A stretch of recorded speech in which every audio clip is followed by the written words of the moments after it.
Ndjes dhe duar trokitje, Broja mban fjalimin para ekipit në stërvitjen e fundit në Air Albania. Situata e Armando Brojës ka qenë një nga më të diskutuarat pas fitores me Andorën dhe kualifikimit në play-off. Sulmuesi refuzoi të merrte pjesë në festimet me ekipin pas ndeshjes dhe u mor me zor nga kapiteni Hysaj. Më pas ai u dukte i mërzitur dhe shmangu kontaktet me të tjerët në dhomat e zhveshjeve, duke krijuar një situatë pazakont që e ktheu sulmuesin në temë diskutimi në opinionin publik, por edhe vetë brenda skuadrës. Vetë trajneri Silvinho në një konferencë për media theksoi se kishte folur privatisht me Brojën, ashtu si edhe me skuadrën për situata të tilla, pasi të gjithë duhet të bëheshin pjesë e grupit në të mirë e në të keq.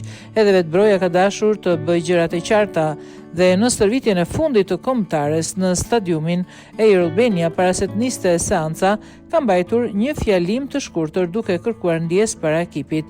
Një fjalim që është mbyllur me duar trokitje dhe buzëqeshje nga pjesa tjetër e skuadrës, që ka vlerësuar gjestin e sulmuesit për të mbyllur këtë situatë para një ndeshje të rëndësishme si ajo ndaj Anglisë.